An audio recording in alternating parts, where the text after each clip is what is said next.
तारीख 13 अप्रैल साल 2013।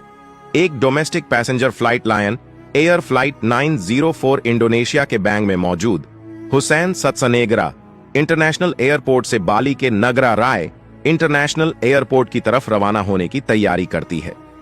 इस फ्लाइट में 2 पायलट्स, 5 फ्लाइट अटेंडेंट्स और 101 पैसेंजर सवार होते हैं।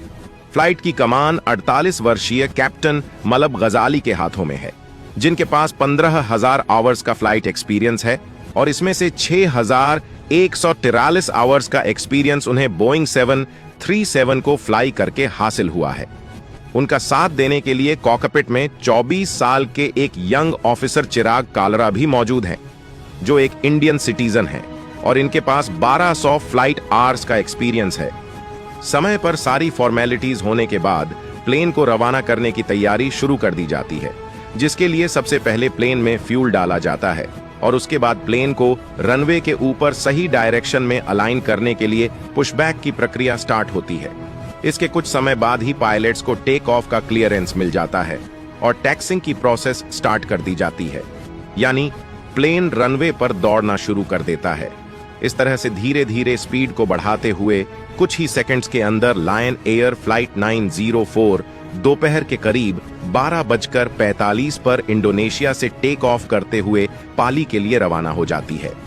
उड़ान भरने के थोड़ी ही समय बाद पायलट्स प्लेन को 30,000 फीट के एल्टीट्यूड पर पहुंचा देते हैं। इस समय बाहर का मौसम बहुत ही खूबसूरत नजर आ रहा है और प्लेन के अंदर का माहौल भी काफी खुशगवार है।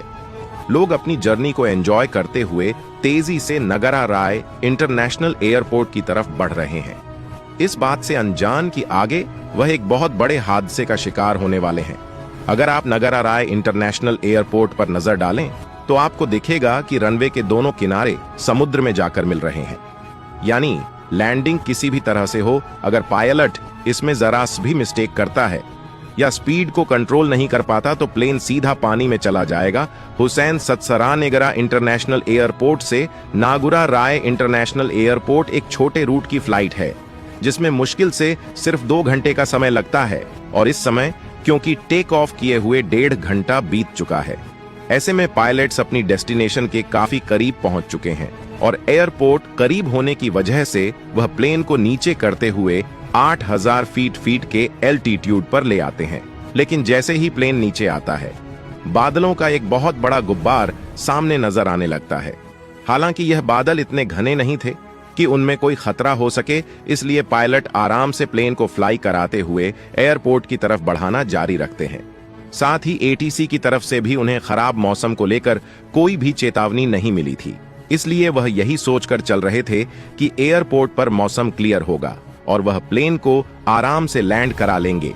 इसी तरह आगे बढ़ते हुए प्लेन अब एयरपोर्ट के काफी करीब पहुंच चुका है और अपने एल्टीट्यूड को लगातार कम करते हुए धीरे धीरे नीचे उतारने की कोशिश कर रहा है।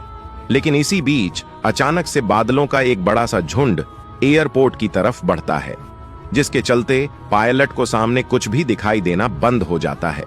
तो पायलट के लिए दिक्कत यह थी कि इस एयरपोर्ट पर ILS सिस्टम मौजूद नहीं था, जो खराब विजिबिलिटी में लैंडिंग अप्रोच के दौरान वर्टिकल और हॉरिजॉन्टल गाइडेंस प्रोवाइड करता है।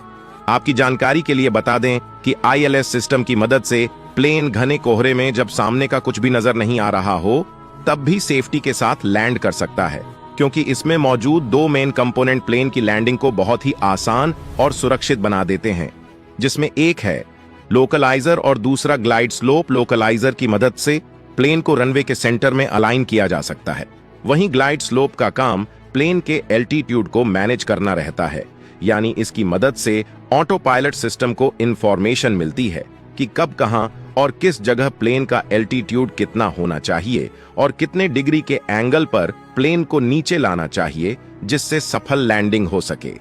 अब इस एयरपोर्ट पर लोकलाइजर की फैसिलिटी तो मौजूद थी, लेकिन ग्लाइड स्लोप नहीं था, इसलिए लोकलाइजर की मदद से पायलट प्लेन को रनवे के डायरेक्शन में सीधा अलाइन कर देते हैं और ऑटो पायलट मोड से हटाकर प्लेन को 5,000 फीट के एल्टीट्यूड पर ले आते हैं। लेकिन बढ़ते बादलों की वजह से पायलट्स को अभी भी सामने का कुछ नजर नहीं आता। अब देखा जाए तो दुनिया में ऐसे बहुत से एयरपोर्ट हैं जहां पर ILS सिस्टम मौजूद नहीं है, लेकिन वहां प्लेन उतारने के लिए और एंटीना का इस्तेमाल किया जाता है। लायन एयर फ्लाइट 904 भी वीओआर एंटीना की मदद से ही लैंडिंग की कोशिश कर रही है, जिसे किसी भी एयरपोर्ट पर रनवे के करीब ही लगाया जाता है। यह एंटीना डिस्टेंस मेजरिंग इक्विपमेंट्स के जरिए पायलट्स को बताता है कि उसके और प्लेन के बीच की दूरी कितनी है। इसी के गाइडेंस से पायलट प्लेन को नीचे लाने की कोशिश करते हैं, लेकिन उसे किस समय कितने एल्टीट्यूड पर जाना चाहिए यह बिना किसी गाइडेंस के उन्हें खुद मैन्युअली ही मैनेज करना पड़ता है। ऊंचाई पर आ चुका है, लेकिन इसके बावजूद एयरपोर्ट पर घने बादलों के चलते पायलट्स को अभी भी आगे का कुछ दिखाई नहीं देता। इस समय प्लेन की कमान फर्स्ट ऑफिसर के हाथों में है, जबकि कैप्टन सिर्फ उन्हें गाइड कर रहे हैं।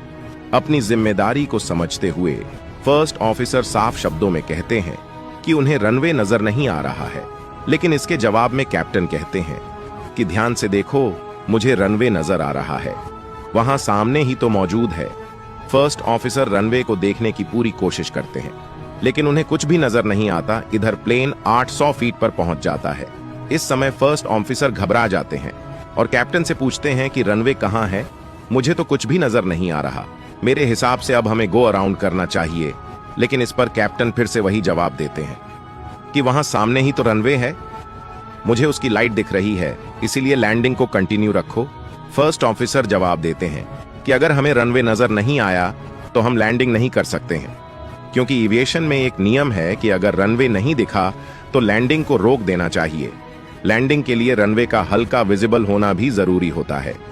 इसलिए फर्स्ट ऑफिसर सामने की तरफ देखने की पूरी कोशिश करते हैं, लेकिन उन्हें न तो रनवे नजर आता है और ना ही उसकी लाइट, लेकिन फिर भी वह कैप्टन पर भरोसा करते हुए आगे बढ़ते जाते हैं।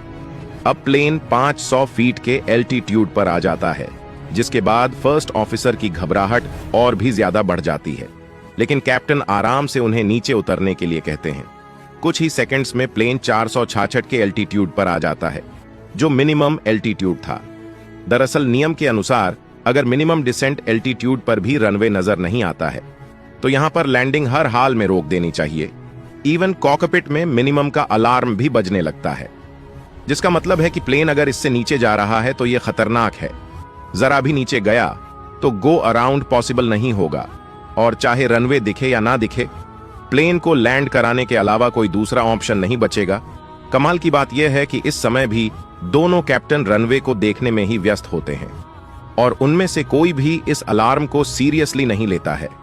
वह प्लेन को नीचे करते हुए 300 फीट के एल्टीट्यूड पर ले आते हैं, जिसके बाद जीपीडब्ल्यूएस का अलार्म बजने लगता है, जिसका मतलब है कि प्लेन अब बहुत ही नीचे आ चुका है और यहां से अब गो अराउंड पॉसिबल नहीं है।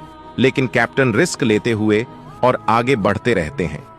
अब प्लेन 150 फीट की ऊंचाई पर मौजूद है और इस समय भी फर्स्ट ऑफिसर को रनवे अभी भी नजर नहीं आता है।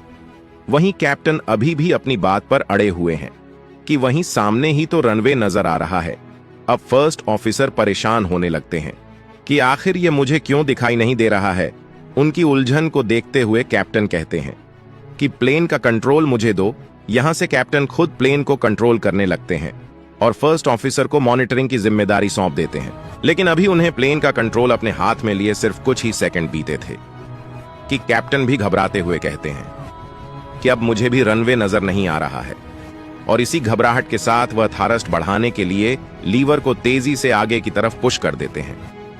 लेकिन अब बहुत देर हो चुकी थी। प्लेन इतना नीचे आ गया था कि अब यहां से गो अराउंड के लिए जाना इम्पॉसिबल था। लेकिन कैप्टन के काफी कोशिश करने के बाद भी दोपहर के 3:10 पर यह प्लेन पानी में ही क्रैश कर जाता है। अच्छी बात यह थी कि प्लेन रनवे के बहुत करीब क्रैश होता है, जहां पानी की गहराई बहुत ज्यादा नहीं थी, इसलिए यह एक झटके के साथ नीचे सतह पर मौजूद पत्थर से टकराता और घिसता हुआ थोड़ी दूरी पर जाकर रुक जाता है। तेज टकराने की वजह से प्लेन की बॉडी 2 हिस्सों में टूट जाती है और पानी में इसके मलबे के छोटे छोटे टुकड़े तैरने लगते हैं। दूसरी तरफ एटीसी अब तक इसी इंतजार में है कि प्लेन लैंड क्यों नहीं हो रहा है। उन्हें लगता है कि शायद घने बादलों की वजह से देरी हो रही है, लेकिन काफी समय गुजरने के बाद भी जब प्लेन एयरपोर्ट पर नहीं आता तो उनकी परेशानी बढ़ने लगती है। और वह बार बार रनवे की तरफ नजर दौड़ाने लगते हैं। इसी बीच जब उनकी नजर समुद्र की तरफ जाती है तो उन्हें लहरों के बीच प्लेन की टेल दिखाई देती है। यह नजारा देखते ही वह तुरंत इमरजेंसी डिक्लेयर कर देते हैं और जल्द ही रेस्क्यू टीम घटना स्थल पर पहुंचती है। धीरे धीरे करके पैसेंजर्स को वहां से निकाला जाता है। अच्छी बात यह होती है कि सभी यात्री क्रू मेंबर सहित सुरक्षित होते हैं। हालांकि 46 पैसेंजर्स को काफी चोट आई थी, जिसमें से 4 की कंडीशन बहुत सीरियस थी। फिलहाल दोस्तों, जब इस घटना पर इन्वेस्टिगेशन हुआ तो पता चला कि कैप्टन ने उस दिन नशा किया था, जिसके वजह से उन्हें रनवे दिखाई देने का भ्रम हो रहा था, जिसके वजह से यह हादसा हुआ। दोस्तों, आज के लिए बस इतना ही। ऐसी और वीडियो देखने के लिए हमें फॉलो जरूर करें।